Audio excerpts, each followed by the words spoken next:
This is our September 10th, 3:30 special call meeting between the Franklin County Fiscal Court and the FACT District. So I'm going to start off by asking the clerk to call roll, please, for the Fiscal Court. Squire Sebastian. Here. Squire Blackburn. Squire Dykes. Squire Herod. Here. Squire Tanner. Here. Squire Wisman. Present. Judge Miller. Present. Thank you, clerk. Penny, would you like to do off to call yours? Yes, so Chairman Peach, would you like to call our meeting to order? Formally calling our meeting to order and the presentation of proposed covenants for fact and planning director, Autumn Gooders. The time is 3:36. Okay. Autumn, would you like to go ahead and come forward and let's get this started. Please state who you are and all that stuff, please. All right. Hold on, before you start. Yeah. So the reason for this meeting is because when we voted last fiscal court, it was requested that the court have a special meeting with the FACT District. So before we start, I want to say thank you to everybody for coming today. I know everybody's busy. I want to thank the court for coming in early. I know we have another meeting at 5 o'clock tonight. So in saying that, Autumn has been working on some things that she thinks will help with this endeavor. So just wanted to kind of get that out there. So Autumn, please begin. All right, good afternoon. I'm Autumn Goderwis. I'm the Franklin County Planning Director. So I want to talk about a few things as we start to envision what an industrial park could look like in the location that we're discussing. The court has indicated a particular interest in ensuring that this district will not only bring high-paying jobs to our communities, but that it will do so in a way that respects the natural and physical characteristics of the area. So I want to talk about some of the environmental and design goals that we feel will support that, so that we can have a desirable and high-quality development here. But first I want to touch on some of the planning aspects that are already in place that would affect this land. So as you all know, the property was recently rezoned to a planned commercial, planned industrial zoning district. Planned districts are a little bit unique because they do require all development to have a development plan that goes through the Planning Commission. So typically a development may have a development plan that's reviewed by staff and other agencies and then signed off on it, but doesn't have to go through that layer of review with the Planning Commission every time, but these planned districts do have that. So that review process involves submitting detailed site drawings, things like utility plans, grading plans, landscaping plans, and the locations of buildings and paved areas and open space and all of that. Judge, we're okay to ask questions? Or are we? Would you rather do your presentation? You want to do it? I just don't want to lose the one I Yeah. got, but I just want to make sure I can ask. However- Let's let her go through what she has to Okay. present, and then we can open it up to the court for questions, and then the fact is. And I can pause maybe after I get through a little bit and have some questions and then That's kind of fine. move on to the next thing. I've I got a don't wanna couple throw it different. off. Yeah, perfect. Yeah, that's okay. So in addition to those things that we typically see with a development plan, for the planned developments, we also have to see elevation and perspective drawings for each building that's being proposed. The Planning Commission also sees the agreements and covenants that govern the use and maintenance, as well as a phasing schedule for development. So again, those plans go through our review process. They are reviewed by planning staff, by the county engineer, fire department, and all of the relevant utility agencies. The Planning Commission will have a public meeting where folks can come and comment on the plan, but the Planning Commission is limited in conditions that they can propose or require as part of that process. It has to be something that's in our regulations, so in the zoning regulations or the subdivision regulations. They can make comments and suggestions, but those are the things that they can really bind. So I want to touch a little bit on, well, I guess I can ask if there are any questions about that development plan process now. Okay, I got one or two now, thank Yeah. you. Thank you so much for being here to address this. So is there a timing component with any of this in regard to the planning district? Because typically, with things that come before the planning commission and they come here to the court, there's some kind of timing component. Can you address that, or is there not? Because With a development plan, trying to once think that if starts, there because is- that may not start for 6 years. Right. Just saying. Right. Right. I would need to refresh myself on if there is a particular amount of time that the Planning Commission has to act on that development plan. There may be within from the time that it's filed, but then there are also built-ins to allow for revisions and that sort of thing, so it's not really a hard and fast deadline. Typically, once a development plan is approved by the Planning Commission, it's effective for 1 year. So if a plan were approved and then construction didn't begin for over a year, it would have to go back to the Planning Commission again at that time. And you talked about the conditions in regard to the development plan, that they already have to be contained within the parameters of what the Planning Commission reviews already. Correct. So can additional conditions be layered into this by this body or another group? Right, I think that this body would be the appropriate, this body being the Industrial Authority, would be the ones who would have to enforce additional covenants and that sort of thing. And it is a little bit of a unique situation, since I mentioned the plan districts do require those covenants to be submitted to the Planning Commission as part of that development plan process. The regs don't really say what the Planning Commission does with those, and typically the Planning Commission doesn't enforce any kind of private deed restriction or private covenants or anything like that. So they can see those, but I don't think that they would have the legal authority to enforce them. I think that would be on the Industrial Authority to enforce their covenants All or right, so whatever they agree to.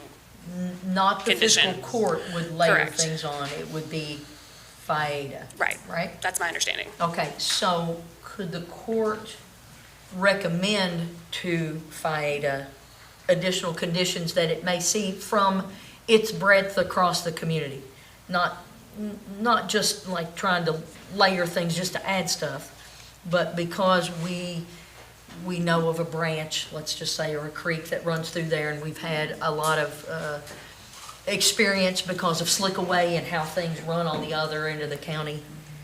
I'm just, I think so. I would defer to legal counsel on that. yeah, I but- want to do Yeah. everything the right way. I'm just trying to ask ahead, just so Right. we understand what we're, And I think that's a lot of reason we're here today. Yeah. To voice our opinions Absolutely. and what our constituents are saying and asking. Yep. okay. Can I interject? Sure. Could we have a legal opinion to verify that? Because in my opinion, in my experience with planning and zoning, as a entity that is part of the creation of this authority, we can layer on, or I would argue that we can layer on additional restrictions for a property development. This is untypical if it were a private property development that would very much follow the process you're following Sure. or you're detailing. But for example, a great example has just been brought up, the Slickaway branch, that we have a mandated 25% additional retention. And there's been discussion of having maybe even 50% if this court decided to do that as Sure. a pre-development requirement for anything along that area.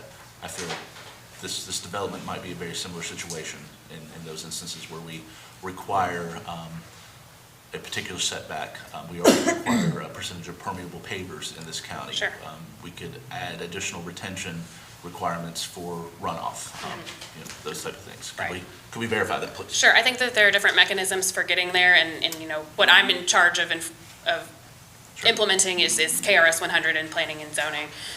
So sort of these things are kind of beyond that, as things that the fiscal court can enact or things that the industrial authority can enact, and I'm happy to get a legal opinion on that. Thank you. So the second thing I kind of wanted to briefly talk about was the fact that, as you all are aware, we recently adopted a new comprehensive plan last fall. And one of the major implementation items for that plan was to do a comprehensive rewrite of our zoning ordinance and subdivision regulations. So we are in conjunction with the city planning office working on that now with a consultant.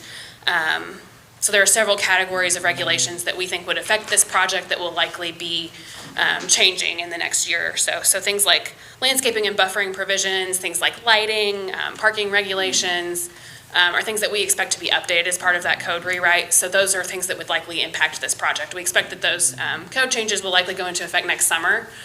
So the timing is a little bit, here or there, depending on how fast this project is moving. Certainly, I would expect that a chunk of the project would come in after that code is updated. So I just wanted to mention that. Do you have any questions about that aspect? I have a question, maybe should have backed up, but Sure. I have a question about the development plan itself. So it's my understanding that all development plans for that area has to come here for approval or denial, is that correct? They come to the planning commission. not here. No. I thought we had a say on what could go out there and what couldn't. The fiscal court does not act on development plans per KRS 100. In our last meeting, it was said that this court, in terms of approval or of any development or any project or company that were to come to that property, this is a point of contention and it needs to be defined. And this is one of the reasons I wanted to, we have to have Sure. these meetings. Because I said at that point in time, it was my understanding that once the property zoning changed to industrial, that nothing may come back before this court. If the development plan falls within the requirements in the context of new development, that goes to the planning commission to then be approved and go forward. So again, I kind of think where we're talking about multiple things here. The planning and zoning process requires that the development plan go to the planning commission. It does not come to the fiscal court. However, as part of the industrial authority to which you are a party, those requirements are really up to, my understanding would be up to that entity, what their process is for reviewing plans and reviewing users and that sort of thing. So your level of involvement is part of what that board would decide. So I don't have a good answer for that. Okay. Okay, so let me make sure I understand it, because I think this, as I recall, this body talked about very loosely some of the things that it would not like to see in that area. And I walked away with the impression that we would be able to add to that about things, rather than on the negative side, some of the positive things that we want to see there. So I just want to make sure I'm understanding Sure. that point of this, because that, for me, that is very, very, it is important for everyone. I don't Right. ever want to say that it's me. It is not me. For everyone there, but I want to be able to answer constituent questions directly, Sure. because I live among them, and I want to be as well versed on this as anyone else, is. So I guess I don't know who to ask the question of, or how do I ask the authority? Can we kind of have a say to the board as far as what, like, industries and things that we like and what we don't like? Those suggestions can be made, Right. but they don't necessarily have to follow. They have to go by their own covenants because they're a separate entity other than the fiscal court. So in theory, I mean, we've appointed, a lot of the board members. We could voice to them what our intentions are, and then hope they oblige. And, they would put it in their covenants then. What is the mechanism, I brought this up last time, we funded this project. Our funding comes with terms, and that's what I want to put in place here before it gets too far away from us, that our money is tied to certain parameters that we want to see put in place, or we have a kill switch somehow to the project, that we don't get 20 years down the road and all of us are gone, and suddenly a project develops that the community doesn't want, that we don't have any way of wrangling in. We've seen it in multiple communities around us where these things languish, just one right up the road, right midway. Took 25 years to get something developed. In my opinion, as I said last time at our last meeting, that's as a fiscal court, some of our only real power lies in the money that we put towards a project. So how can we make those funds contingent upon that review? And I think we could take an action in those terms to go ahead and define what those contingencies somewhat are, and hang that as a determiner of our funding for the project now and into the future. How do we do that? I guess is my question. Chad, can I ask you a question? I guess you're the chair, correct? So what are your thoughts? I think you hear what the court's asking.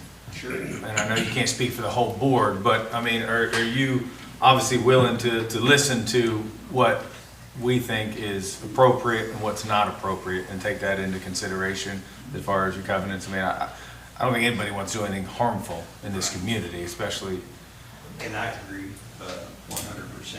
So could we max add a layer to the plan review of where it does come back to fiscal court for your comment, your review after planning and zoning, with the different layers that we already know from the development perspective of going to the planning and zoning commission, going to the engineering, letting everybody review everything as far as the board goes. I don't know that we would have any issue with, let's present it back to fiscal court to make sure that we've addressed everybody's concerns and comments.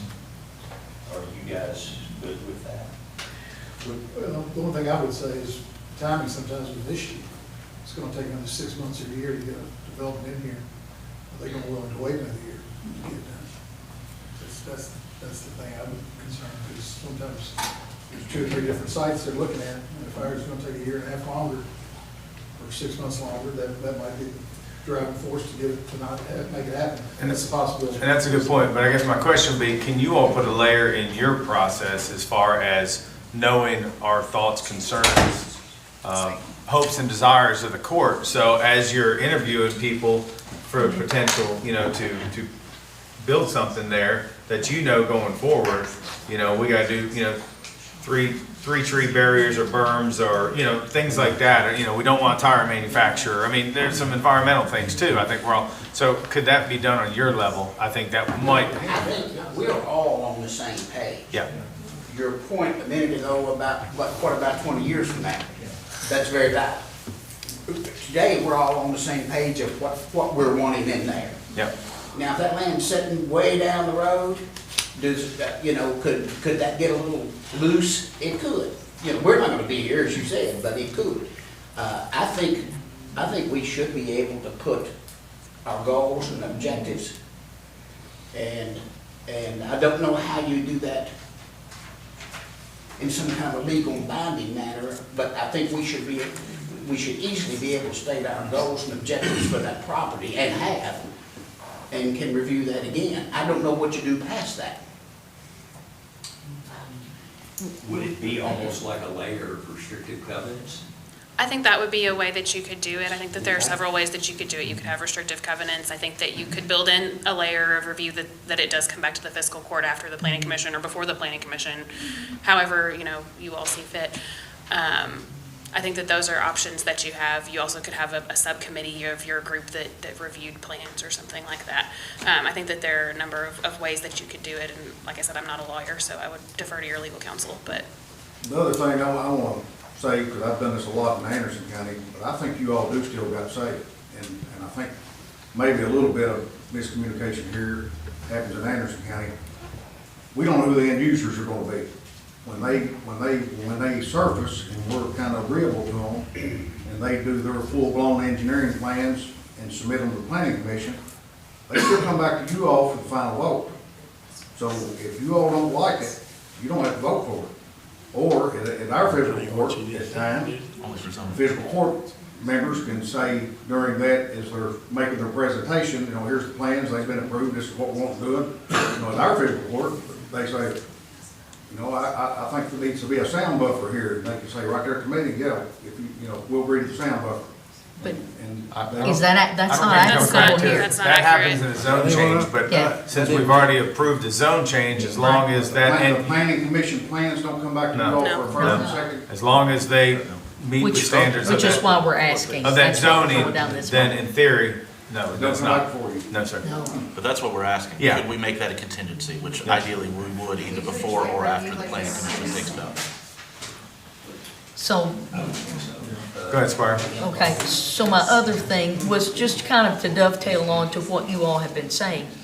So at the most recent fiscal court meeting, I used the example of Hardin County, who purchased a piece of property, and the Commonwealth assisted with that. That plot, the initial purpose didn't come to fruition. There was no partnership that could be worked out. That land sat there for 20 years until the right fit. And they chose the right fit. There could have been others, and I'm going to use the example of dating, okay? Probably a lot of suitors came in, but they wound up not getting married for 20 years. And then at one point, then they decided that the right fit was there.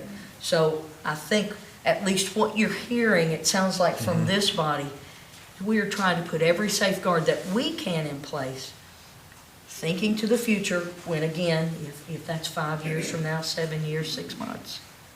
Some of us may be here, some of us may not, but we're all trying to be mindful of the people in that neighborhood and the community that's going to be supporting it, so that everybody is, by and large, can feel good about that marriage for the long term. I think probably, in my opinion, Monty, it would be restrictive covenants, of where we establish guidelines that are cohesive with Autumn's office. And then maybe in those restrictive covenants, we say, for protection of the court and the citizens, it has to go back to Autumn's office for review of all conditions and restrictions to make sure that they're met, and build in that layer of security through those restrictive covenants. I think we're all saying the same thing. We're just trying to figure out how to legally do it. Yeah, ask me, Max, I can't see you, but. How to make it binding. Ed Logan probably could look at some of this stuff. Could we? Do you have an attorney here? Yeah, I was gonna say, yeah. Do you know? we all have- I mean, as far as restrictive covenants go, the board will own the real property, so it has the power to put certain restrictive covenants. Obviously, some of the things in the resolution can't go in a covenant because you can't bind real property to a number of jobs or whatnot, but you can put actual restrictive covenants on the land when you are selling it or leasing it. And if we get an end user that we lease it to, a lease can have a lot more restrictive covenants within it because they're not forever. So when you get an end user, those can be built into the sale of the land or the lease of the land. So in your professional opinion, you see what we're trying to do here? Yes. You hear everybody, I think everybody today is on the same page. But to everybody's point, 10 years from now, we're not gonna be here. And So that's- what, in your opinion, not to put you on the spot, but I'm putting you on the spot, what's the easiest, cleanest way to make everybody realize that we all wanna do right? We don't wanna desiccate the land, and we wanna make sure for years to come.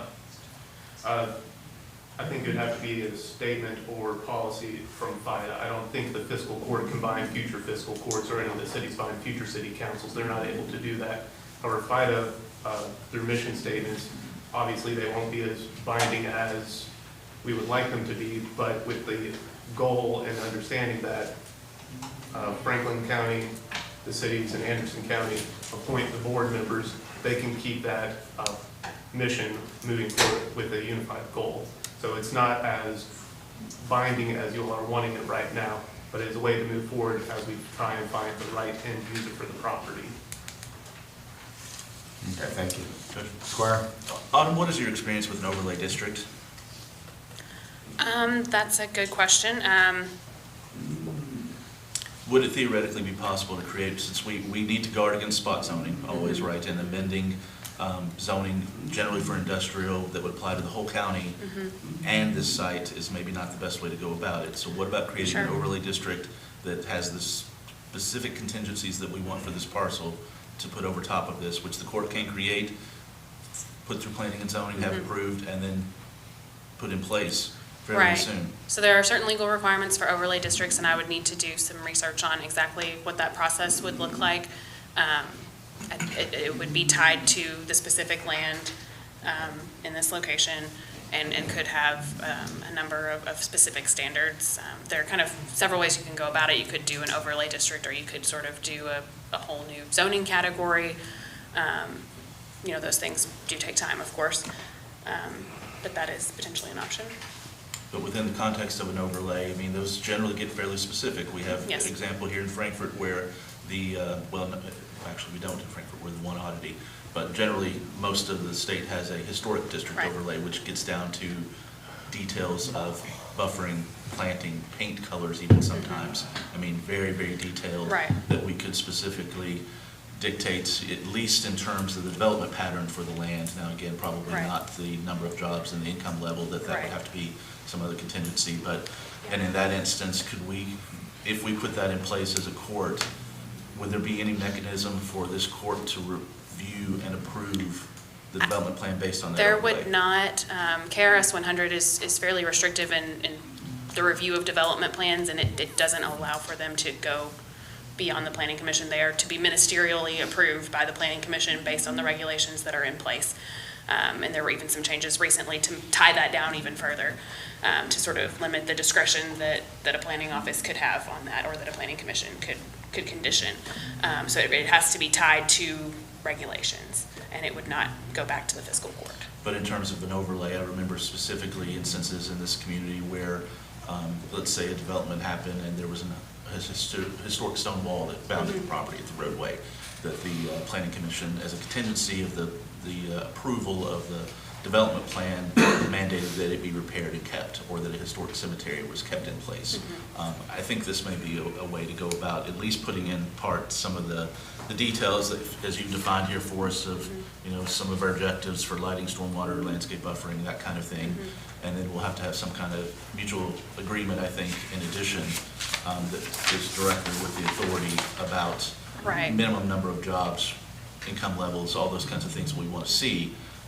That, again, if it happens 20 years from now, none of us are in the room to enforce, but at least there is a document that will exist outside of the realm of the elected officials and volunteer board members' memories that will say this was the original intent of this project. If it takes 25 years to get down the road to, that we can define those things right now in terms of maybe an overlay and an MOA. In my mind, that's maybe the best way to go about it, and I'd like us to maybe start defining some of those terms if we can. Yeah, I was gonna say, at this point, I think we all know we're trying to go, Autumn's gonna need to research that, so we'll hopefully head that direction. Can I Squire ask just a general Tanner, go ahead. A general question, who developed these, got objectives and got, is this you? Yes. Or them? You, not your family. Yep.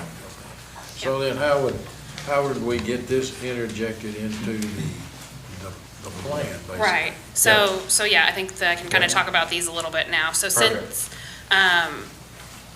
since we have not done the code rewrite yet, and then some of these things may be addressed in that code rewrite, but since it's not here yet, we wanted to address it now. And so these are starting out pretty broadly.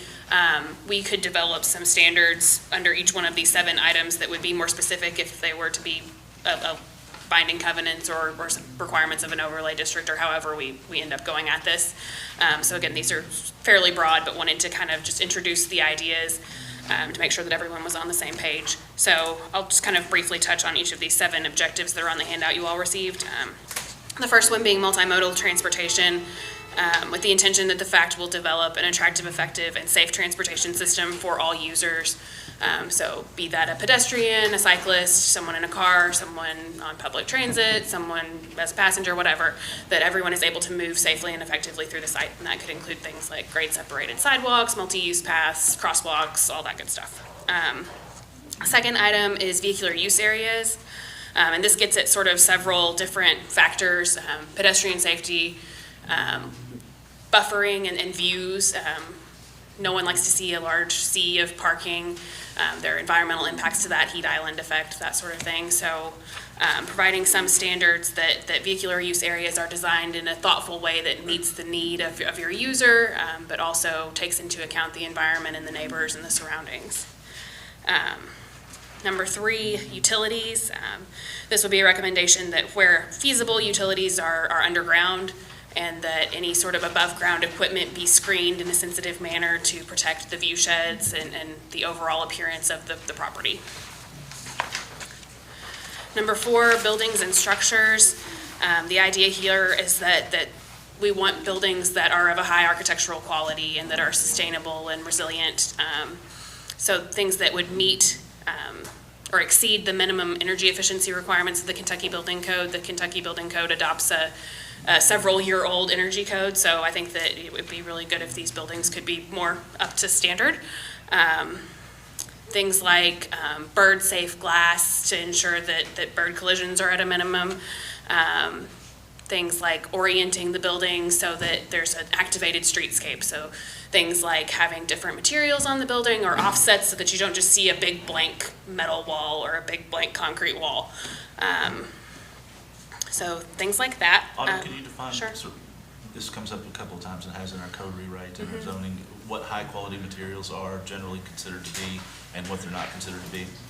That's subjective, of course, and I think that would be something that we could dig into with a more specific standard as to what that might mean in this situation and what the sort of aesthetic standard that the industrial authority sees as appropriate here. It would, be something that would meet and exceed those energy requirements and have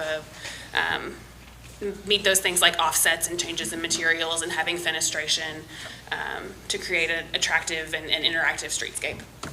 So in my mind, that very term sort of goes against everything we're maybe more familiar with in industrial parks, like pole barns, solid metal Right. structures, Yeah. energy inefficient, metal carcasses. This would be maybe more brick and traditional long-term materials. Right. Is that fair to say? Yes. Okay. Number 5, we talk about lighting. This is really important to ensure that light trespass doesn't go off of the property. So to protect the neighbors, to protect wildlife, being sure that lighting is shielded and appropriately. There are so many factors with lighting. There's the color temperature, so you may think that something is just bright, but it's really the color that is actually making you perceive it as bright. So there are a lot of ways to get in the weeds with lighting, but basically the point is that the light shouldn't leave the site and impact others. Stormwater and green infrastructure, we want to be sure that we're mitigating stormwater in a way that protects our streams, protects our soils. Minimizing the amount of land that's disturbed to the minimum that's needed to be disturbed for buildings and parking and that sort of thing. And also soil compaction, because that really impacts the quality of the soil in the area. And then finally, landscape buffers and tree protection. So this is about protecting the vegetative materials that are already there. If there are trees of a certain size, that those be protected where possible, that invasive species be removed, and that only native species be planted. And again, this goes back to buffering from our residential and agricultural neighbors. So, and again, this is a starting point. These are all things that, like I said, they're fairly broad, but they could be really dug into if we are ready to get into nuts and bolts when we start looking at covenants or things like that. So can I go back to my question? Sure. How you infuse these into their policies? You wrote them. That's what we're trying to figure out. Right. We're gonna have to figure that out. Yeah. An overlay district. Yeah. So if it's okay, we'll let Autumn, we're not gonna have that answer today, but we're throwing it out there in a minute. I'm gonna ask if the public has some comments, and then this is just a conversation to get started. Yep. Go ahead. You need a microphone, come up here, please. Okay.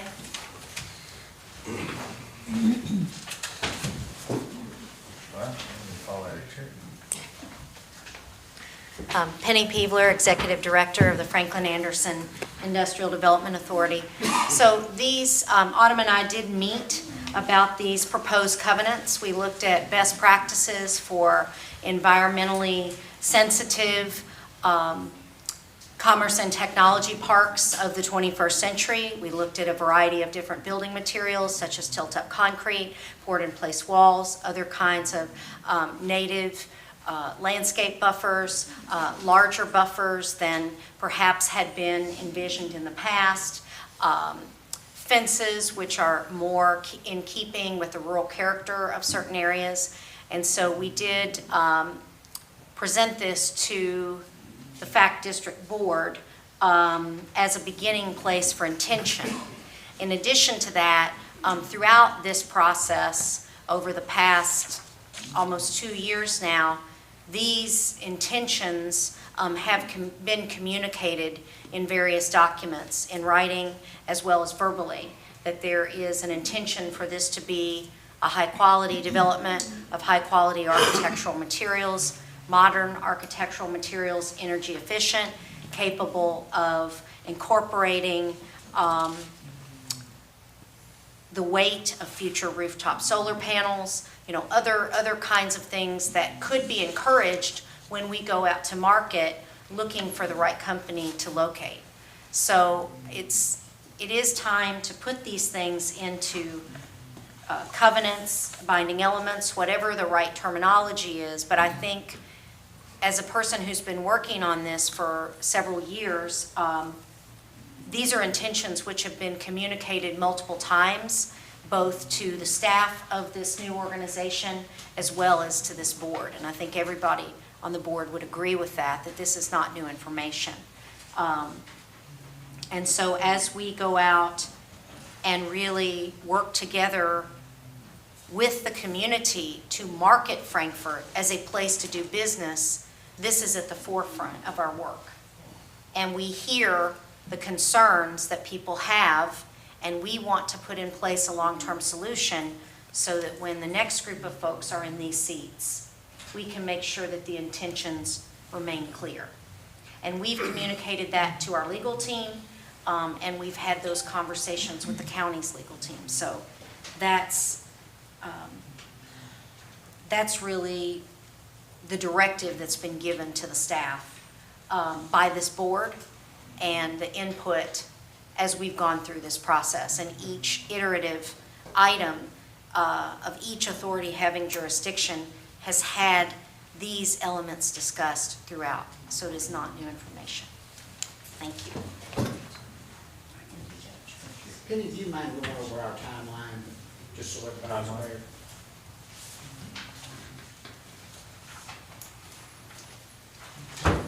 Not at all. Thank you, Mr. Morgan.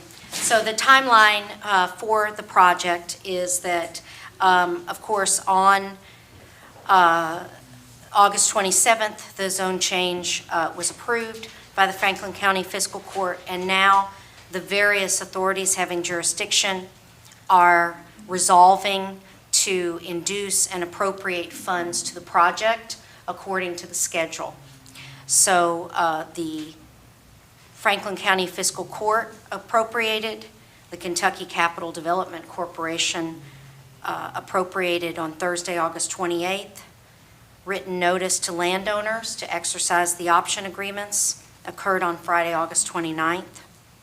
On Tuesday, September 2nd, the City of Lawrenceburg adopted a resolution to appropriate $1 million to the project.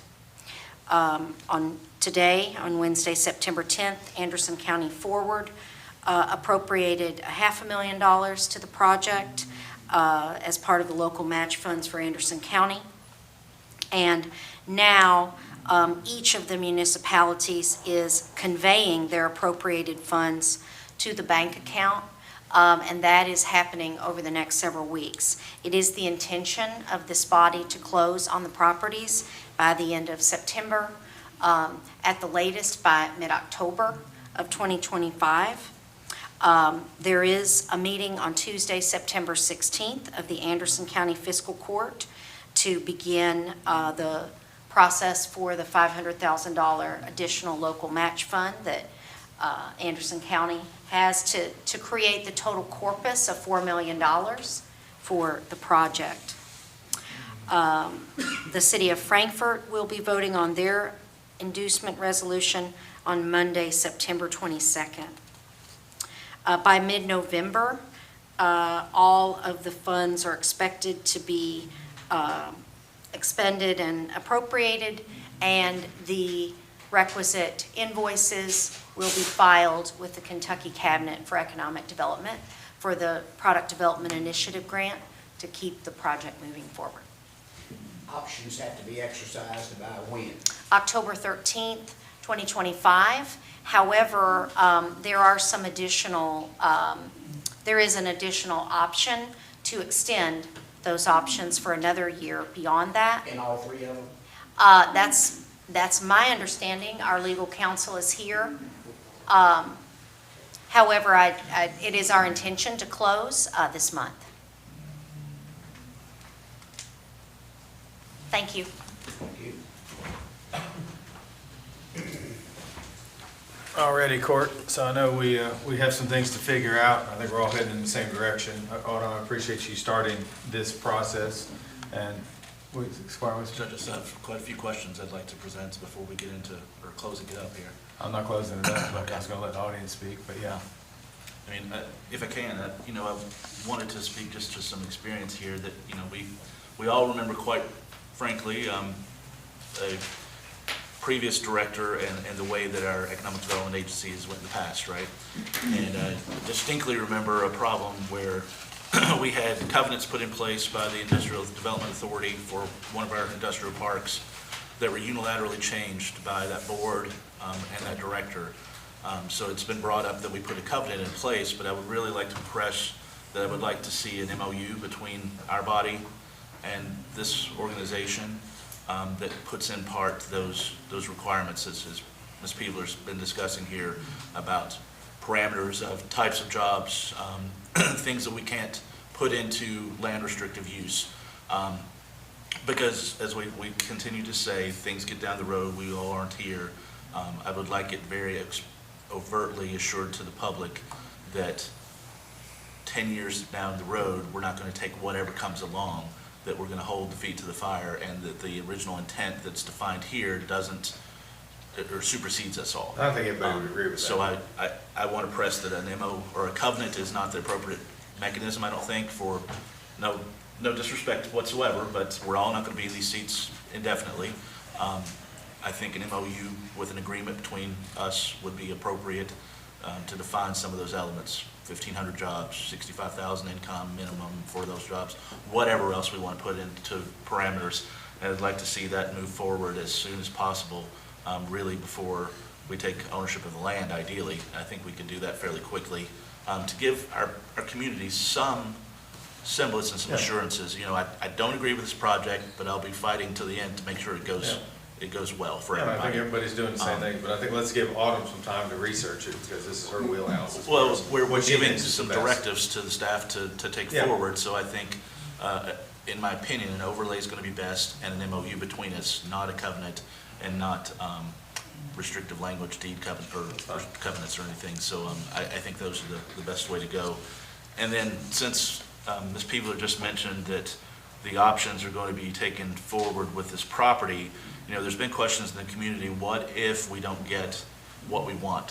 What if we decide that there's a better site to pull our resources for that presents itself in 5 years from now? I'd like to see some revisionary language put into, quite frankly, the deeds of the purchases agreements that preferably within the next 10 years or something, if this project does not move forward, that there's an ability for the original landowners to buy back those parcels at the, you know, with the purchase price for the next 10 years, sort of a first refusal. We can do that with using state funds and everything else. You can, that's a whole.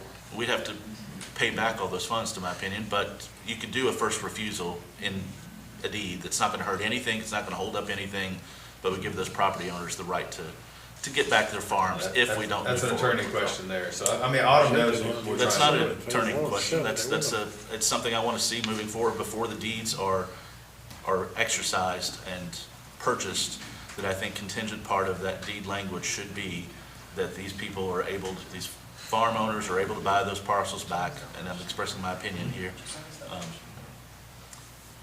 Council said the county's not purchasing the property. I know, Ag district that's why I'm is. saying it's here while we have this joint meeting. So, yeah. Well, folks, I'd like to see that. It doesn't hurt anybody whatsoever, right? I do it common practice in some of my work, that the original property owner or the subsequent entity gets to buy those parcels back at the purchase price or the improved purchase price for a set period of years. If, like I said, we decide that suddenly some other land that we've set aside for industrial space presents a better opportunity for someone to come in, and we need to reallocate our resources perhaps. I just think that's would be a prudent endeavor on our behalf, on all of our behalfs, so. Okay. Members of the court, does anybody have anything else? I mean, obviously, this is just a conversation today, a starting point before I open up to the public, because we only have a certain amount of time today. Squire Tanner, do you have? Sorry, I can't see you. That's fine, very limited, I don't want to overstate anything, but the way I understand the next process here is Autumn is going to get with the board here and try to work these out into their policies, if it be a covenant or not. I also understand a little bit about what Eric was talking about, but when you do a buyback option in a deed, and you waiting 10 or 15 years from now, that might not work out too well if you're going to take the same amount of money that you gave for it. It may be worth 3 times that much, and they may not want it back. So that would have to be thought about pretty lengthy. But the other thing that I do want to, and I don't want to overstate anything, but put it kind of in the way I think, is I've been down the road many times and say, don't worry, old bud, we're gonna take care of this, and it don't work out that way. So it does have to be written down somewhere. Yeah. No, it's a very good comment. I think that's why we're here today. Squire Blackburn, do you have anything? Now, I just want to Microphone, please, microphone. Thank you. I think we're moving in the right direction, and I think everybody understands what we need to do. I just feel we need to iron out the legal questions Yeah. and how we implement it and make it happen. I'm fully confident in this board. I think the board was picked well. I think everybody's on the same page. So when we get to the details and figure out how we do it, Yeah. there's some things I want to interject, but I'm good for now. Okay, thank you. Alrighty. Autumn, thank you. Let me say one thing, if you do come up with a time frame, I understand what you're saying. We've seen them set out there with grass going through the concrete, so we've seen it. Keep in mind, we've been working on this 3 years, so 10 passes pretty quick. Yeah. Think through how much time you're gonna put on that, because 10 years isn't very long. Anything else, Chad, from your board that you all want to say before we kind of open it up a little bit? I think we're all on the same page. I think we all have the same goals. Our aspiration from the very beginning as a board has been that we want this to be the hallmark development for both communities that will set the precedents and generate the jobs and taxes that we all know that it has the potential to do. And so I think we're all in agreement. We just put it in a form that makes everybody comfortable to make sure that we've got those assurances. Okay, thank you very much. All right, I'm going to open it up to the public, preferably people who live out there first, maybe 2 minutes apiece. We have some time. Go ahead and come on up. So, yeah, I'm going to need you. Yeah, I'm sorry. I'm sorry. I'm sorry. I'll get in trouble if not. So, thank you for coming. You do have 2 minutes, just because we're on a time crunch. And then, but please keep it on this subject. Oh, no, it is. Oh, perfect, perfect. Okay, so I have, Please state your name. Melissa Dessel Road. I live at 1300 Lanes Mill Road, so Lawrenceburg. So I'm directly in that area. First, I have a request, and then I have a question. So the first request is, could we please have the FIDA, however you want to say it, could we please have those meetings after normal work hours? Because normally, as you all know, I'm the thorn in your side that comes to every single meeting. And there's usually maybe 1 or 2 other people that can try to attend. But as you can see, we have several here that are interested that want to be at those meetings every month. And they don't have the luxury to take off a half a day of work like I do. And so, especially when it goes from Anderson to Frankfort, which is great. That's a great way to kind of, help the travel on the board. But for those of us that are wanting to be a part of this, wanting to be able to ask questions, stay informed, besides reading just the minutes, we respectfully ask that these meetings be after work hours, so everyone that wants to be involved can attend. So that's my request. Okay, And I don't know thank how we do that. That's fine. That's something they'll discuss in their board meeting. Yeah. that's And fine. then my question is, because there are pending lawsuits against this project, and I know that you all are planning to close on these properties within the next month, and say that we have the hearings, or we have the court dates, and it falls in the favor of the opposition, and there's no longer, that is no longer part of the comprehensive plan. All that comprehensive plan changes. The FADA no longer is needed to exist. What happens to that land? Who owns that land? It's a great question. I mean, it needs to be discussed, and we need to have those answers, because that's $8 million of tax dollars that's just kind of, I know that's not all going to the land. I know that, I'm not dumb, but that's tax dollars that we need to know who will specifically own that land, and what will happen to it if that lawsuit goes against what has already taking place. Yeah, your time is up. Max, can you? I figured it would be. Yeah, no, it's okay. Thank you very much. Thank you very much. I don't know if their legal counsel wants to answer it, but I can tell you that whoever purchases the land will be the one that owns the property still. And just because the comprehensive plan is deemed to be null and void and has to be started over, that does not get rid of this entity. So this entity would still be in existence and they would still own the property. All righty, any, Would there be any mechanism to say a suit either files against the comp plan, files against the agency's existence, or otherwise, would there be a legal mechanism for land to revert to the ownership of the fiscal court?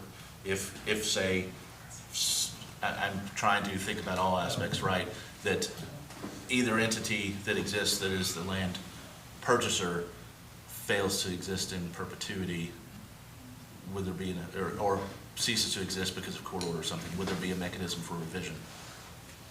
Or could that be put in place? keep looking at him. I They didn't go to law school. won't cease to exist. If they did, I'm asking. I'm thinking is a deed, part of the deed transfer, but perhaps that should be language that should be put in place, that if ever there is a failure to exist in any way, or the court dissolves the relationship, this court or an external The court. can't dissolve them. They're a separate entity. I understand. And so when you say that the court dissolved, they're their own entity. They're not the fiscal court. So that's what I'm saying is, and so once they're in existence, and once, they would have to basically dissolve themselves. And Through whatever assign- process is set forth in their bylaws. And so it Well, would be, there was a caveat that should this property not acquire the appropriate zoning, that effectively, the entity that we all created would dissolve immediately. That was an assurance that was made to us previously. If that zoning is pulled back, because that is part of one of the lawsuits, would that parameter be kicked in, and would the land revert? if it's set forth in a document that says that, I would have to go back and read the documents again. I don't have them in front of me. But if they were to, like I said, I don't I'm just specifically. being devil's recall. advocate, you know. But how would we But figure trying to out answer the those owner, questions. because 4 parties have put money in besides the Yeah. Commonwealth They're to getting, own it, so it would be like a partnership of ownership. But Mhm. I think that's Yeah. kind of far afield of what like I we're said, trying to do here. they're their own, they're their own Exactly. deal. They're their own Yes, show. I agree. They got their own show. Did It's not Autumn, the is Autumn fiscal here, court she show. leave? Gotcha. Sorry? Did Autumn leave? She's right there. Corner. Hiding from the camera. You have a question for us, Squire? Maybe I shouldn't, but I will. Assuming that the comprehensive plan was ruled back to some other, and that goes back to agricultural land, can that zone be changed anyway? I think it would depend on what the judge decided in overturning the comp plan. They would probably have to give us instructions on what to do with zone changes that had been made based upon that comp plan. I think that there would probably have to be a separate process for whether that zone would revert or whether it would stay the same. There's a lot of questions to that. And it's still my understanding that the comp plan is just a guiding document. It's not legal binding. That's what I thought too. Yeah. It Okay. would not automatically Yeah. overturn a zone No, it change that would had not. been made since then unless there were very specific instructions from the courts. I think it's a misunderstanding. If you go back to the original plan, it cannot be changed. That's not true. You can have a finding of fact, my opinion is not true. Right. That All you right, can any- have a finding of fact and change it. All right, what about any other comments from anybody in the audience who wants to speak, ask questions? Go ahead, come on up, please.